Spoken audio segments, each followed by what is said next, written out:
안녕하세요, 여러분. 저는 40대 후반이 된 여자입니다. 사실 저는 아주 어린 시절이 기억이 나지 않아요. 그러니까 제가 어느 부모의 뱃속에서 태어났는지, 어떻게 시설로 들어가게 된 건지 하는 기억 말입니다. 지금은 40대 후반에 접어들어 기억력이 많이 퇴화되어 기억이 더욱 안 날 수도 있지만, 어린 시절에도 저의 친부모에 대한 기억은 전혀 없었던 것 같습니다.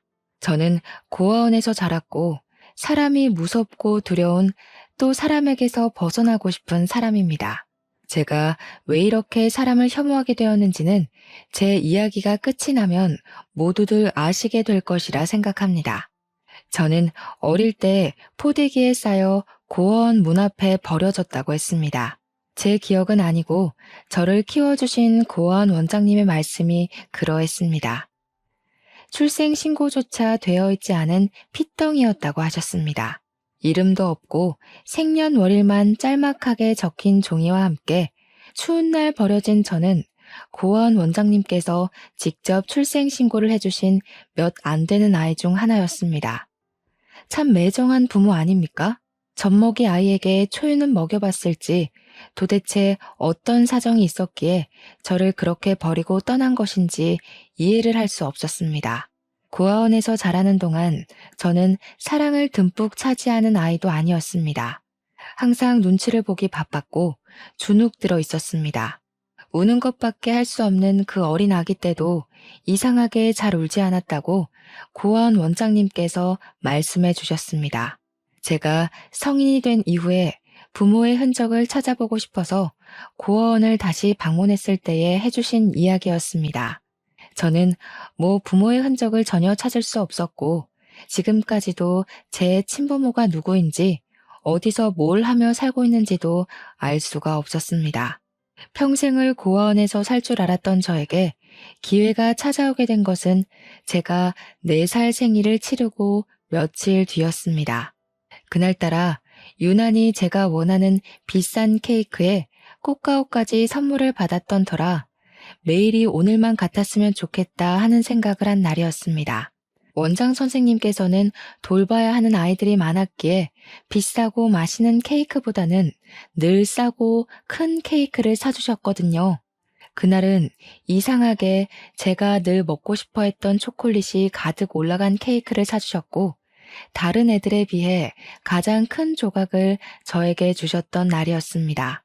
생일이었으니까 이제 잘 해주시려나 보다 하고 생각했던 것도 잠시, 저는 며칠 뒤 미국으로 입양을 가게 되었습니다. 먼 나라로 떠나야 하는 4살 배기 아이에게는 새 가족을 만난다는 설렘보다 두려움이 훨씬 컸습니다. 저의 양부모님은 미국에서 터전을 잡고 살고 계시는 재미교포 2세였는데 아이가 생기지 않아 결국 입양을 결정하셨던 것이었습니다.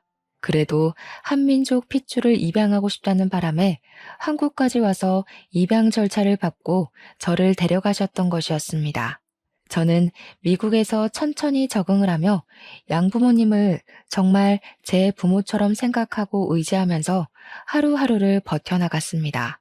하지만 항상 행복은 저를 비껴나가는 듯 했습니다. 양부모님이 저를 입양한 지 12년 만에 임신을 하시게 된 것이었습니다. 절대로 아이가 생길 일 없다고 장담을 했던 두 부부에게 친핏줄이 생기니 얼마나 끔찍하게 아끼셨을까요? 제 나이 16살에 생긴 동생은 너무나도 작고 예뻤고 저는 진심으로 제 친동생처럼 생각했기에 한 번이라도 더 보고 싶어 안달이 난 상태였습니다. 하지만 저희 양부모님은 저를 믿지 못하셨고 제가 아이를 해칠까봐 늘 두려워하셨습니다. 너는 내 자식이나 다름없다. 우리가 핏줄로 이어지진 않았지만 너는 평생 내 자식이다 하셨던 양부모님은 한순간에 돌변하셨습니다. 아이가 생긴 그날부터 저는 그저 검은 머리 짐승일 뿐 그 이상도 이하도 아니었죠. 저에게 그런 소리까지 하셨습니다. 우리가 널 거둔 건 우리의 장례를 치러줄 사람이 필요했던 것뿐이라고요. 어떻게 피가 섞이지 않았는데 우리가 한 가족일 수 있냐고 저를 핍박하고 내치셨습니다. 동생이 태어난 뒤 저는 양부모에게 다시 예쁨을 받았으면 좋겠다는 마음에 지극정성으로 제 동생을 돌봤습니다. 하지만 저에게 돌아온 말은 비수뿐이었습니다. 우리 애를 해치려고 다가간 건 아니냐면서 저를 밀어내셨거든요.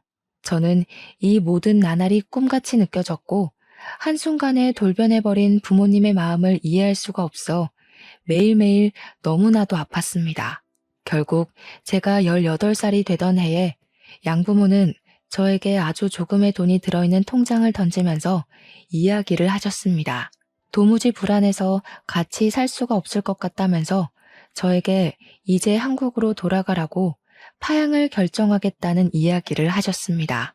저는 그날 양부모의 다리에 매달려 얼마나 울었는지 모르겠습니다. 성인도 아니고 18살 된 저에게 집을 나가라고 하셨으니까요. 거기다가 같은 미국 땅덩어리에 있으면 앙심을 품을지도 모른다며 저에게 한국으로 돌아가라고 하니 제 나이에 받아들이기 힘든 일방적인 통보였습니다.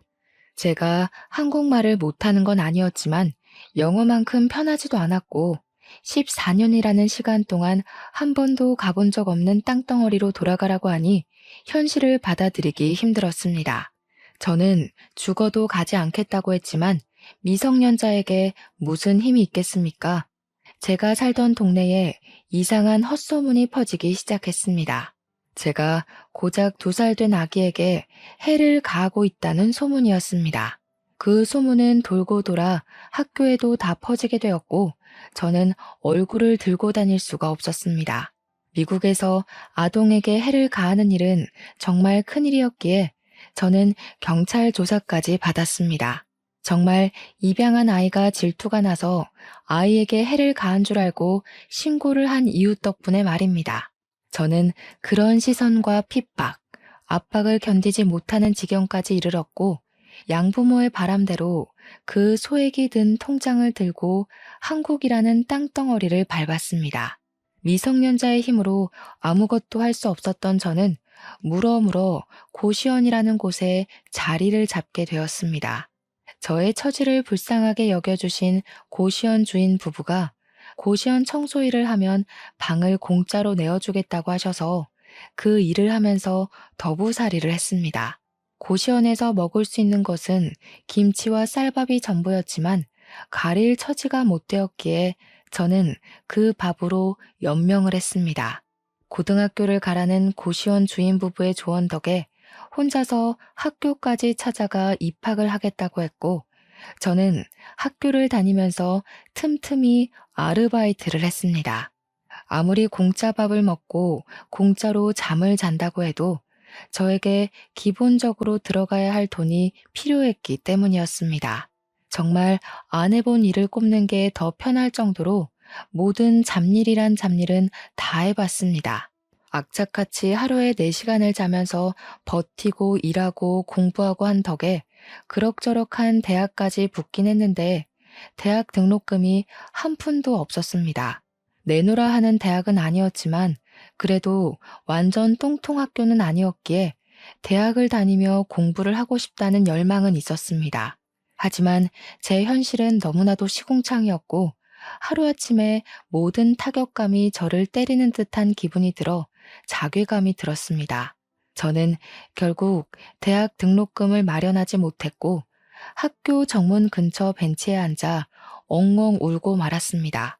그러다가 한 인연을 만나게 되었는데 그 사람이 바로 제 남편입니다.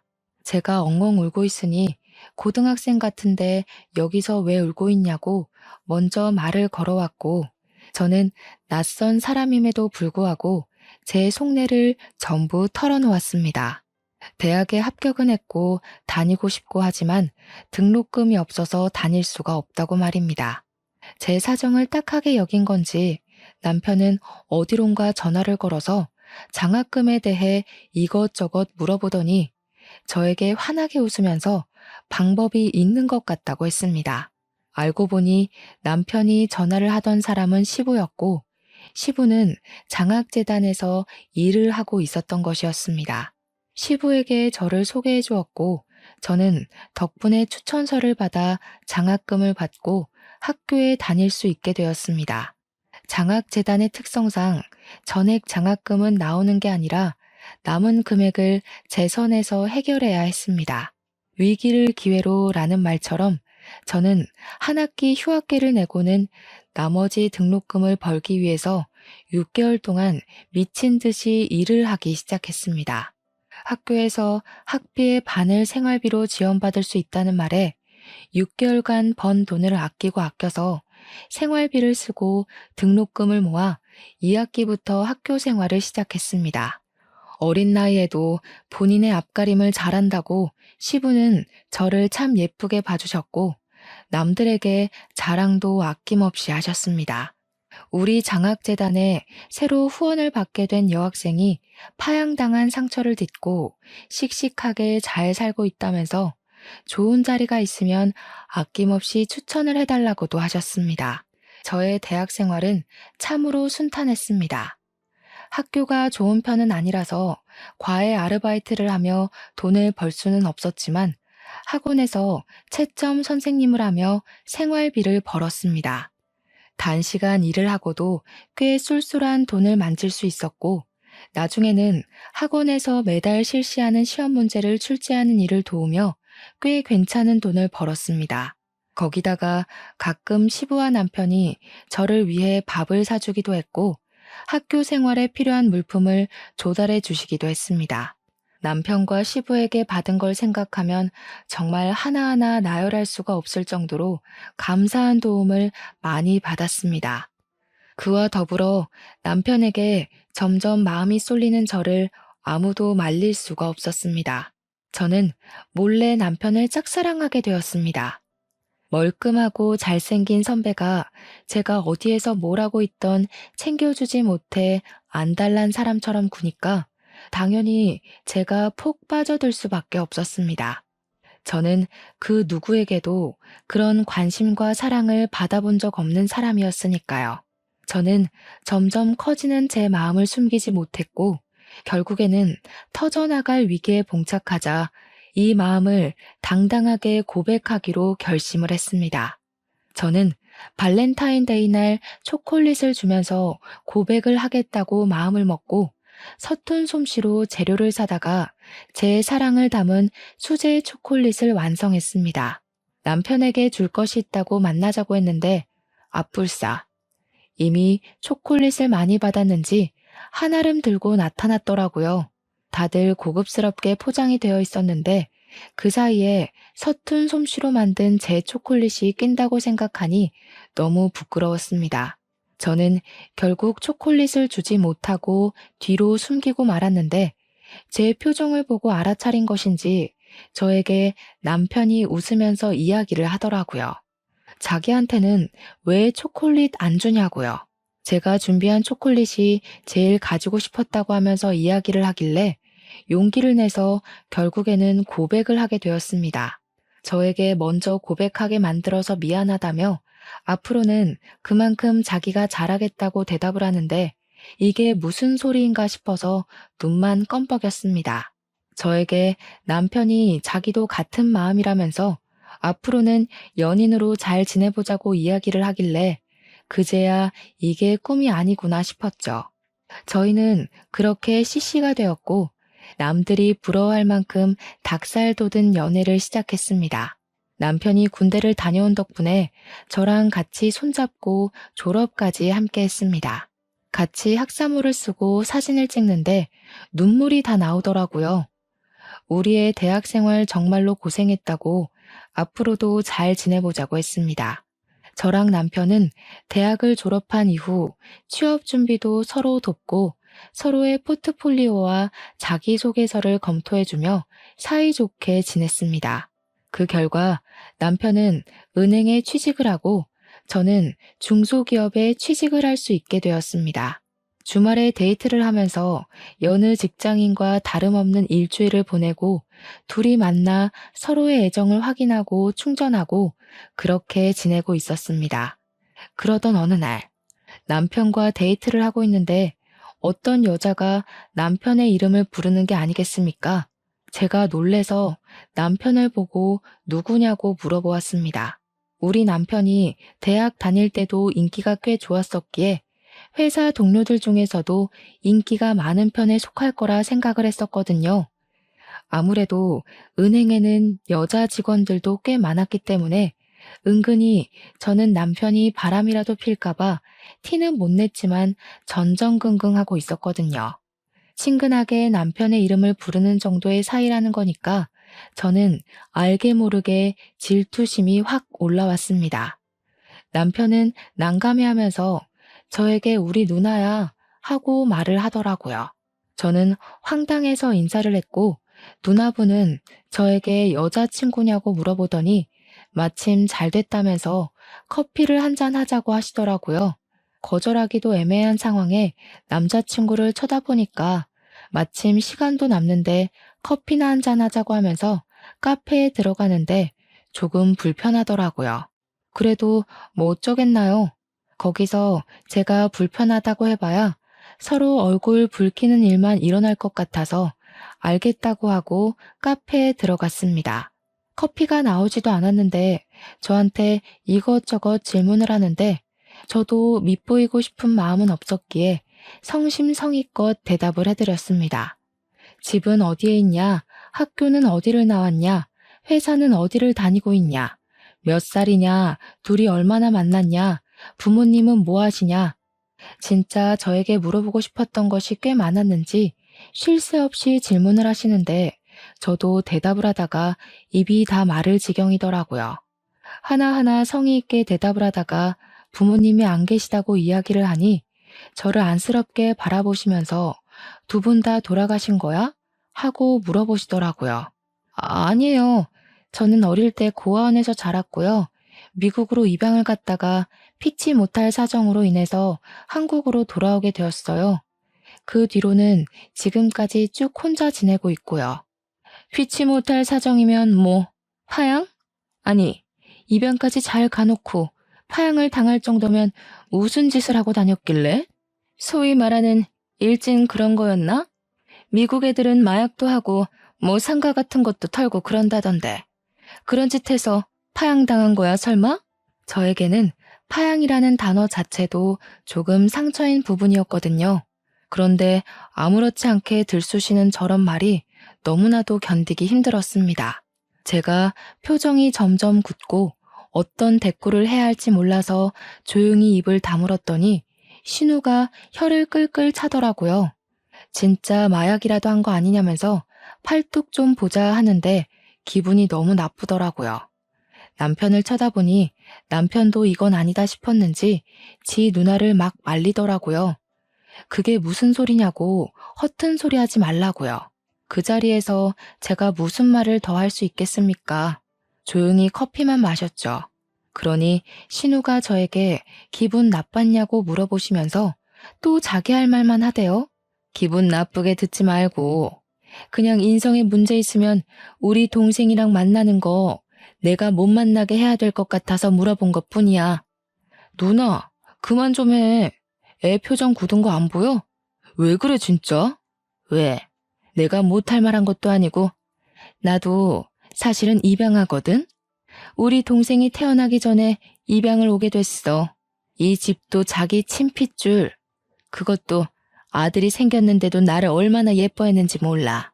그러니 파양도 안 시키고 지금까지 같이 살고 있는 거 아니겠어? 파양이라는 게 절차도 복잡하고 쉽지 않잖아. 그러니까 당연히 내가 오해하고 문제가 있었을 거라 생각할 수밖에 없지 않겠어? 그것도 같은 대한민국 땅덩어리도 아니고 미국에서 파양을 당했다는데 궁금할 수도 있지. 되게 예민하게 구네. 저는 기분이 너무 나빠서 꼭 울음이 터질 것만 같았고 그 자리에서 아무렇지 않은 척하는 게 버거웠습니다. 결국 고개를 푹 숙이고 최대한 흘려드리려고 하고 있으니 남편이 벌떡 일어나서 제 손을 잡더라고요. 영화 볼 시간이 다 됐다면서 예매하지도 않은 영화를 보러 가자고 저를 끌고 나오는데 신우가 입을 삐죽 내밀더라고요. 이렇게 우연하게 만난 것도 인연인데 같이 밥이라도 먹어야 하는 거 아니냐면서 영화 예매를 취소하라고요. 남편이 뭘 그렇게 누나 마음대로 하려고 하냐고 우리도 일정이 있으니까 오늘은 이만 헤어지자고 하는데 기분이 참 그랬습니다. 남편이 오늘은 이라고 말한 게 꼭 다음에 다시 만나자고 약속을 잡는 것 같아서 말입니다. 남편은 저에게 헌신적인 사람이고 다정한 사람이지만 남편의 가족들은 저를 밀어내려고 할 것 같아서 환영하지 못한 마음에 기분이 우울해졌습니다. 하지만 그것은 아주 빙산의 일각이었습니다. 그 뒤로 남편이 주말에 저를 만나면 고민이 가득한 얼굴로 앉아있기도 했고 가끔은 휴대폰을 보면서 작게 욕도 하고 짜증도 내고 하는 겁니다. 한 번은 데이트 중간에 신우에게서 전화가 걸려왔고 남편이 처음에 짜증을 막 내더니 나중에는 화를 내면서 누나 그만 좀 하라고 하고 전화를 끊더라고요. 저는 직감적으로 나랑 헤어지라고 한 게 틀림없구나 하는 생각을 하게 되었고 너무나도 사랑하는 남편을 보내주어야 하는 건가 싶어서 마음을 졸였습니다. 그때는 결혼의 결자도 이야기가 나오지 않았을 때라 저는 더욱더 불안한 마음을 가지게 되었습니다. 남편이 계속 휴대폰만 보면 성질을 내길래 한 번은 몰래 훔쳐보았는데 글쎄 신우가 남편에게 제가 너무나도 마음에 안 든다고 수시로 연락을 해왔더라고요. 가난한 것도 그렇고 내세울 것 없는 것도 그렇고 중소기업에 다니고 있다는 것도 너무나도 흠이라고 했습니다. 물론 대부분의 내용은 파양당한 이유를 알아봐라. 분명 숨기는 게 있을 거다 하면서 남편에게 의심을 키우게 하는 문자로 이루어져 있었습니다. 저는 인간으로서의 마지막 자존심을 박탈당하는 기분을 느꼈습니다. 그러다가 그런 문자들 사이에서 신우가 남편에게 다른 여자를 소개받으라고 소개팅을 주선한 문자를 발견하게 되었습니다. 남편에게 깊은 배신감이 들고 그러더라고요. 물론 남편이 그 자리에 나갔는지 나가지 않았는지 저는 모르고 있었고요. 서운한 마음이 켜켜이 쌓이면서 저는 남편에게 점점 거리를 두기 시작했고 남편도 그걸 눈치챈 것 같았습니다. 하루는 시부가 저에게 밥을 사주겠다고 하셔서 자리에 나갔는데 제 표정이 영 좋지 않으니 무슨 일이 있냐고 물어보시더라고요. 말을 할까 말까 고민을 하다가 이대로 당하고 있을 수는 없겠다는 생각에 시부에게 모든 걸 털어놓았습니다. 사실은 신우를 우연치 않게 만났는데 로 시작된 이야기는 제 파양을 들쑤신 것부터 소개팅을 주선한 이야기까지 빠짐없이 전달되었습니다. 시부는 얼굴이 창백해졌다가 새빨개졌다가 반복하면서 화가 엄청나게 났는지 결국 신우에게 전화를 걸어서 한바탕 잔소리를 퍼부었습니다. 애한테 어떻게 그런 상처를 줄 수가 있냐면서 그러고도 네가 사람이냐고 왜 사람 속을 자꾸 뒤집어 놓는 거냐고 소리를 막 지르셨습니다. 그렇게 사그라들 줄 알았던 신우의 모멸은 그날 밤 저에게 고스란히 배가 되어 돌아왔습니다. 어떻게 우리 아빠한테 그런 걸 이럴 수가 있어? 너 우리 아빠랑은 어떻게 아는 사이인데? 아버님이랑은 장학재단에서 알게 되었습니다. 아버님께서 추천서를 써주신 덕분에 제가 장학금을 받을 수 있었거든요. 참나, 결국은 우리 아빠 덕분에 학교 다녔다는 거 아니야. 이 비렁뱅이야. 내가 내 동생 짝지 않아 못 골라주니? 너처럼 불우한 인생을 살고 돈도 없는 애보다는 구김살 없는 애가 집안에 들어오면 좋겠어서 자리 마련한 건데 그걸 일러? 어이없어 정말. 시부가 그 이후에도 신우가 저에게 난리를 치면 언제든지 일러 바치라고 했었기에 저는 참지 않고 시부에게 일렀습니다. 어차피 아직 결혼 이야기가 나오지 않았고 제가 이 집안의 구성원이 될지 안 될지 모르니까 참아봐야 제 마음에 병이 나는 일이라고 생각이 들었기 때문입니다. 한 번, 두 번 저에게 난리를 치던 신우는 시부의 계속된 압박과 잔소리에 결국 저에게 연락을 하지 않게 되었습니다. 남편도 모른 척했던 신우의 만행을 시부가 드디어 멈출 수 있게 도와주신 것이었죠. 시부는 신우의 휴대폰에서 제 번호도 지워버렸고 남편에게도 똑바로 하라고 저한테 상처 주면서 만나지 말라고 혼을 냈다고 하시더라고요. 남편이 그날 이후로 저에게 누나가 뒤에서 그러고 있을 줄 꿈에도 몰랐다며 미안하다고 사과를 했습니다. 누나가 자꾸 자기만 보면 헤어져라, 다른 여자 소개받아라 하는 통에 자기도 스트레스를 받고 있었다고 신경 쓰지 못해서 미안하다고 하더군요. 저는 남편의 진심을 엿보게 된 것 같아서 쿨하게 용서를 해주었습니다. 제가 남편을 너무나도 많이 사랑하고 있었으니까요. 결국 저희는 22살에 연애를 시작해서 7년간의 연애를 거친 뒤 29살에 결혼을 하게 되었습니다. 상견례라는 것도 딱히 할 것이 없어서 시댁에 인사만 드리고 준비를 하기로 했는데 처음 인사드리러 간 날을 아직도 기억에서 잊을 수가 없네요. 시댁의 방문에 첫 발을 내딛는데 약 2미터 정도 떨어진 거리에서 팔짱을 끼고 신우랑 시모가 저를 바라보고 있었거든요. 그 눈빛이 아직도 생생합니다. 딱 봐도 너 앞으로 시집살이 죽었다. 정말 마음에 드는 구석이 하나도 없는 계집애라는 눈으로 저를 보고 있었거든요. 가진 것도 하나 없다는 걸 문제 삼아 핀잔을 주면서도 제 파양 이야기를 꺼내고 싶어서인지 자꾸 미국을 들먹이셨습니다. 그래도 미국에서 오래 살았으니 영어는 잘하겠네 하면서 은근슬쩍 말이죠. 저는 기분이 나빴지만 꾹 참고 버티는 수밖에 없었고 시부의 열렬한 지지로 결혼에 꼴이 날 수 있게 되었습니다. 제 결혼 생활은 말이죠. 시집살이를 시키고 싶었던 시모와 신우의 바람대로 흘러가지 못했습니다. 시부가 하나하나 저를 끌고 다니면서 챙겨주셨고 제가 부당한 대우를 받지 않도록 지켜주셨기에 시모와 신우의 질투가 어마어마했습니다. 신우에게는 아이가 둘이 있었는데 신우가 꽤 어린 나이에 사고를 쳐서 결혼을 한 덕에 애들 나이가 조금 있었습니다. 시조카가 초등학생이었는데 항상 신우 혼자서 애를 데리고 다니는 것이 궁금해서 시매부는 뭘 하냐고 물어보니 이혼했다고 하더라고요. 이혼해서 애를 둘 키우는 거나 나름 존경스럽긴 하네 한 것도 잠시 틈만 나면 저에게 애를 맡기고 주말에 놀러 가는 게 아니겠습니까? 영어를 가르치라면서 주말이면 우리 집에 애를 두고 나가고 지는 술을 처먹으러 가고 여행을 가고 하는 겁니다.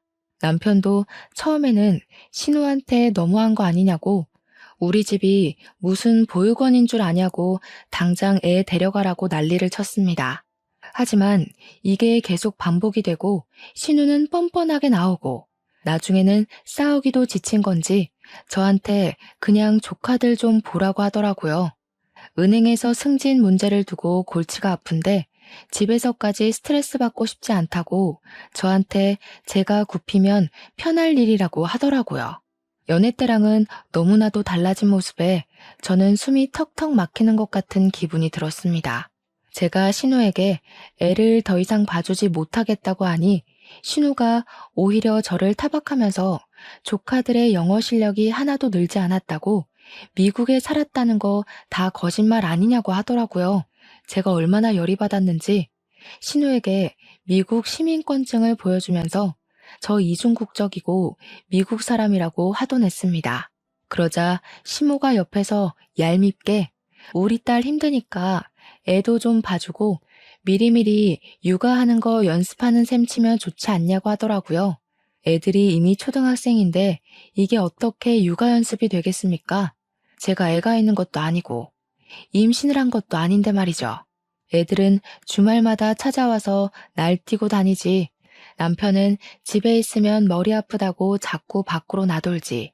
신우와 시모는 뻔뻔하지. 하루하루가 어떻게 흘러가는 건지 모를 정도로 제 시간은 하나도 가지지 못하고 허송 세월을 보냈습니다.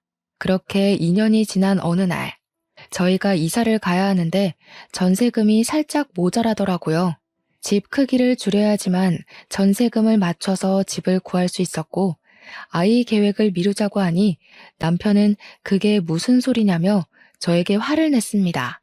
나이가 더 들기 전에 빨리 아이를 낳아야 서로에게 더 건강한 육아가 되지 않겠냐고 당장 애를 낳자고 하는 거죠. 집을 줄이는 게 뭐가 문제라고 아이를 미루자고 하는 거냐고 좁은 집이어도 육아는 충분히 가능하다고 우기는 남편. 작은 집에서 애를 어떻게 키울 것이냐. 우리도 기반을 잡고 계획적으로 육아를 하자는 소리하고 우기는 저. 남편과 저의 사이는 점점 더 나빠지기만 했습니다.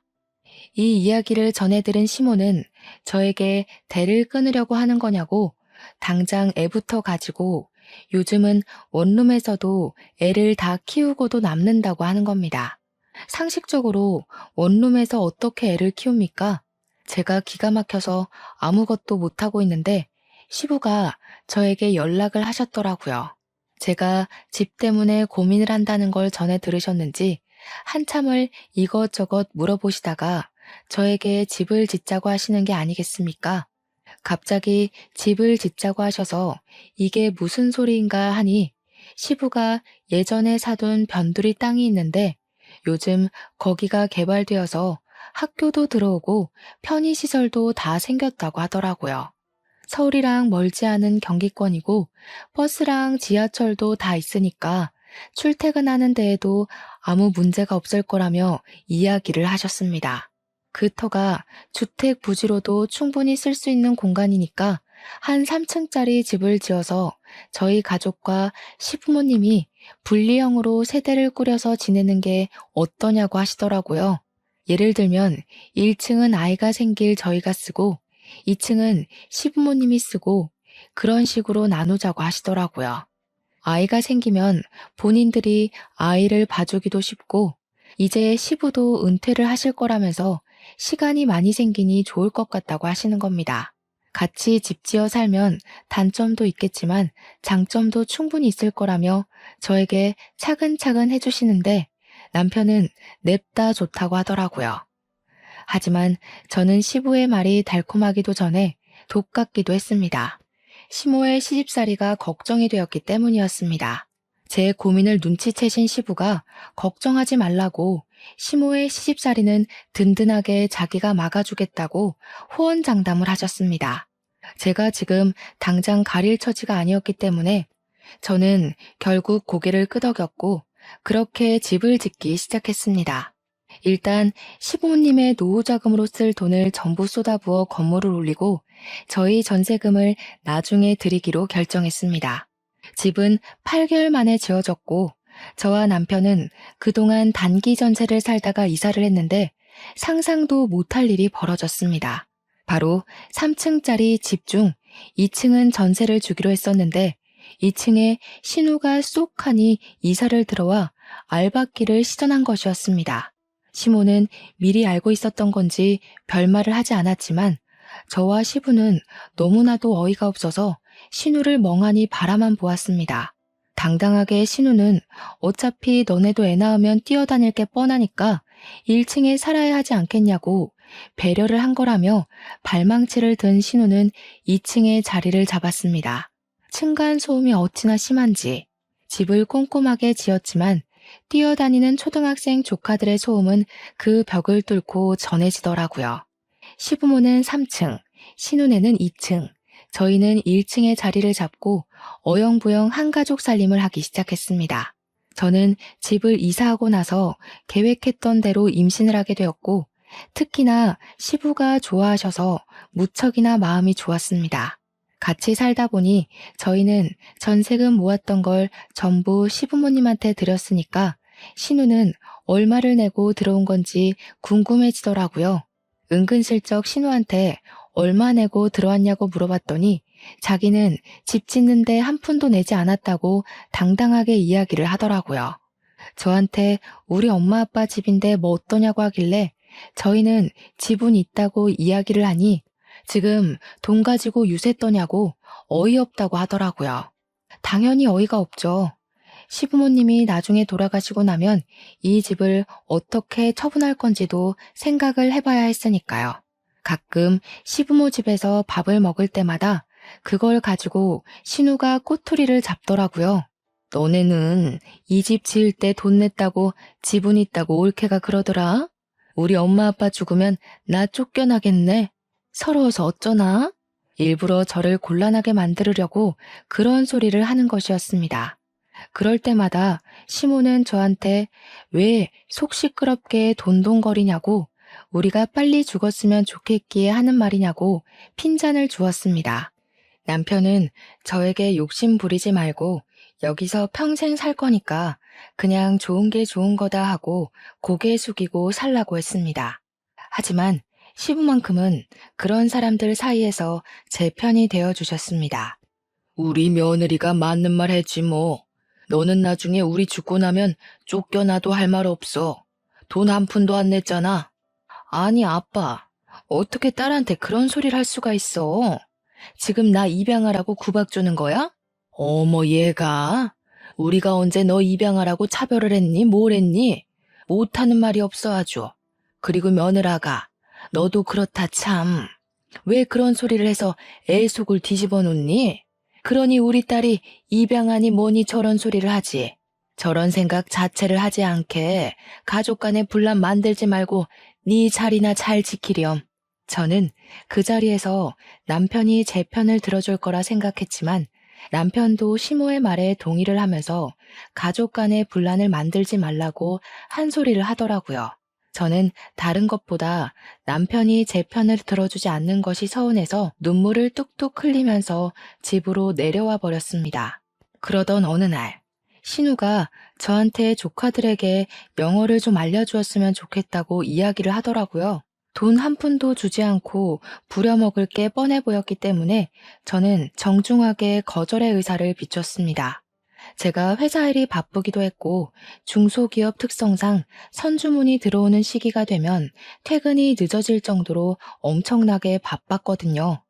제가 맨날 퇴근을 늦게 하던 시기라서 도저히 시간이 나지 않을 것 같다고 남편한테 밥 차려줄 시간조차 없다고 이야기를 했습니다.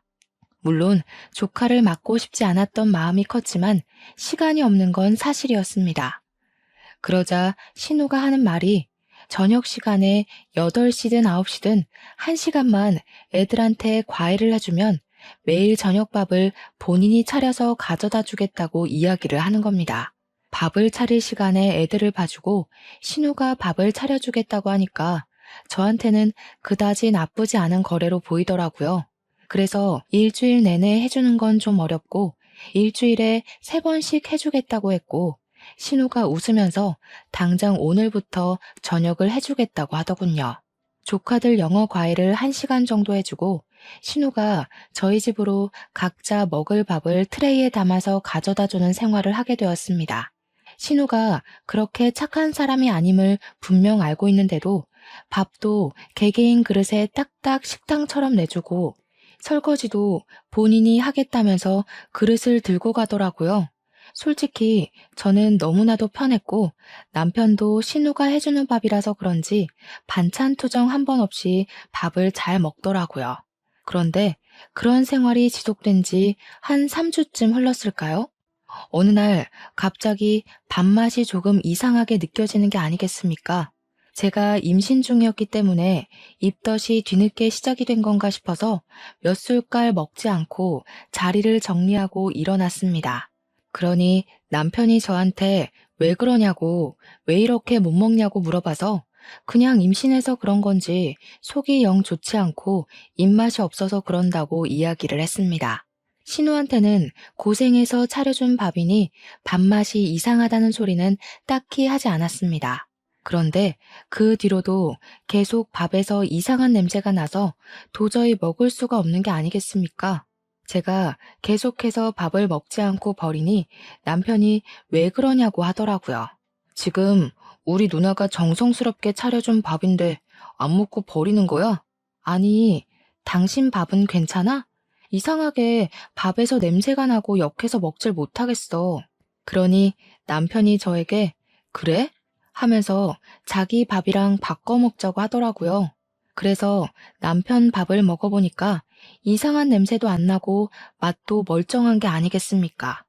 남편한테 내 밥에서 냄새나고 맛도 이상하지 않냐고 물어보니까 남편이 전혀 모르겠다면서 괜히 유난 떠는 거 아니냐고 우리 누나가 그렇게 싫으냐고 하더라고요.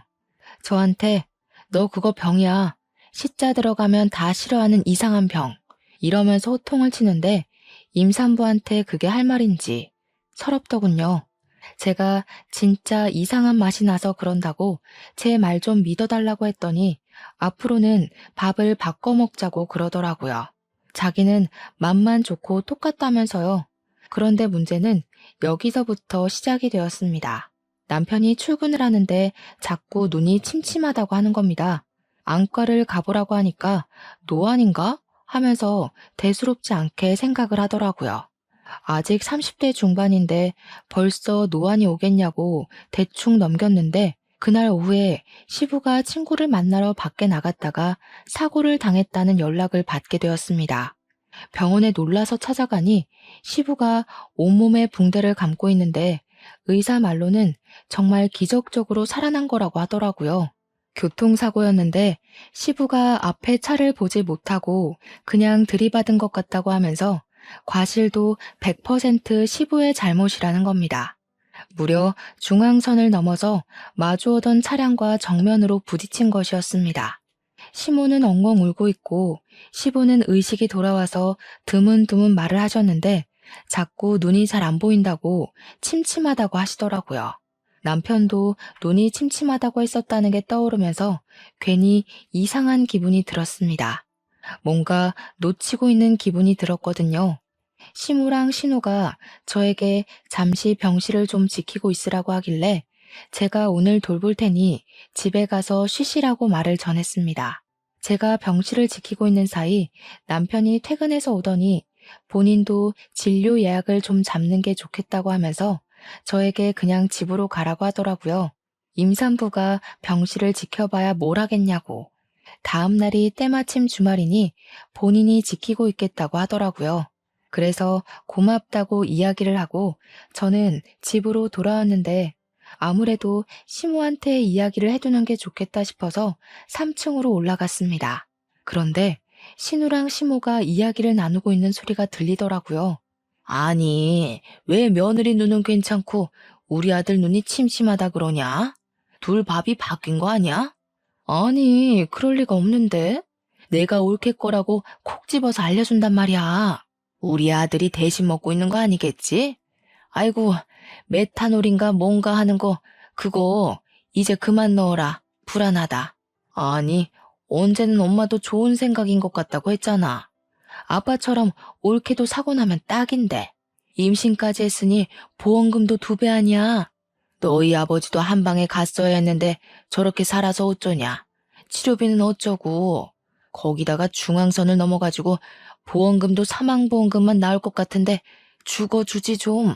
그래서 엄마 돈 한 푼도 없다고? 아씨, 진짜 우리 어떡해. 저는 메탄올이라는 소리에 머리털이 쭈뼛 서는 것 같았습니다. 너무나도 놀랬죠. 사건의 전말을 전부 들었지만 증거가 전혀 없는 상황이었고 그 둘을 제대로 잡아 쳐넣으려면 증거가 필요했습니다. 저는 시조카들이 평소에 강아지를 키우고 싶다고 했던 게 생각이 나서 바로 강아지 한 마리를 분양받았습니다. 시조카들이 아니나 다를까 강아지를 데리고 놀고 싶다고 하길래 된다고 이야기를 하고는 신우에게 말을 했습니다. 신우, 우리 강아지가 어려서 그런데 집에 펫 카메라 좀 두고 가도 될까요? 혹시 뭐 잘못 먹거나 하면 큰일이라서요. 신우가 별 생각이 없었는지 그렇게 하라고 이야기를 하더라고요. 요즘 펫 카메라는 녹화도 되고 소리도 녹음되며 각도 조절이나 줌 같은 기능도 다 있거든요. 밥을 차리는 동안 저는 조카들 과외를 하면서 몰래 휴대폰으로 펫 카메라를 보고 있었는데 아니나 다를까 신우가 제 밥에다 뭔가를 타더라고요. 확대해서 살펴보니 공업용 메탄올이었습니다. 저는 그 길로 신우가 밥 차려준 걸 잘 먹겠다고 받아든 뒤 바로 그 밥그릇 채로 경찰서에 들고 갔습니다.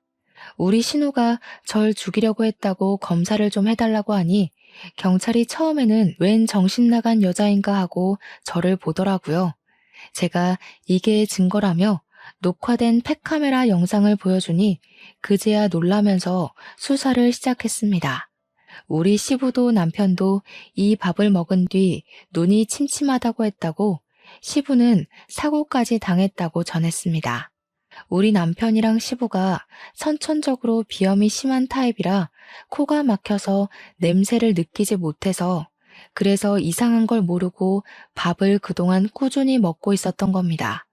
경찰은 그릇째로 들고 온 밥을 국과수에 넘겼고 성분 검사에서 메탄올이 검출되었습니다. 신우와 시모는 결과가 나오자마자 긴급으로 체포가 되었습니다. 알고 보니 둘이 사치벽이 있어서 그동안 대출을 받아 본인들 명품 쇼핑과 치장을 위해 돈을 썼더라고요. 대출 빚은 눈덩이처럼 불어나고 갚아야 하는데 돈이 없자 저를 죽여서 사망보험금을 받으려고 했던 겁니다. 시부까지 죽이려던 이유는 그 집의 명의가 시부 명의로 되어 있어서 집 담보대출을 받을 수 없었기 때문이었고요. 저도 모르는 사이에 제 사망보험이 7개나 가입이 되어 있었다는 걸 보고 기함을 토했습니다.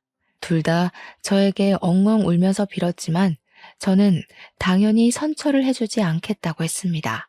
우리 남편은 시력이 많이 손상되어 있는 상태였는데 복구를 할 수 있는 방법이 없다고 하더라고요.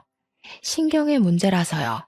제가 임신 중이었기에 가중처벌을 받은 시모와 신우는 둘 다 감옥 생활을 하게 되었습니다. 시부는 다행히 뼈가 잘 붙어서 호전이 되었고 저에게 재산 분할을 해줄 테니 이혼을 하라고 하셨습니다. 남편은 그 소리를 듣자마자 자기 눈도 잘 안 보이는데 자기를 버리고 가면 어떻게 하냐고 저와 시부에게 소리를 쳤지만 그게 뭐 제 문제인가요? 소송으로 이혼을 마치고 나니 시부가 저에게 그 집을 팔아서 나온 돈 반을 뚝 떼주시더라고요.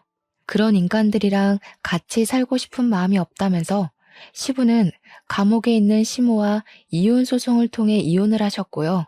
남은 돈으로 실버타운에 입소를 하셨다고 하셨습니다.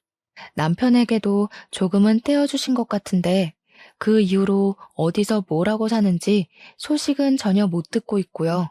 저는 시부랑은 가끔 연락을 하고 지내고 있습니다. 벌써 이혼을 한 지도 5년이라는 시간이 흘렀습니다. 그 이후에 저는 무사히 출산도 했고 건강한 아이를 낳아서 오순도순 시부가 주신 재산으로 잘 살고 있습니다. 입양과 파양, 결혼과 이혼.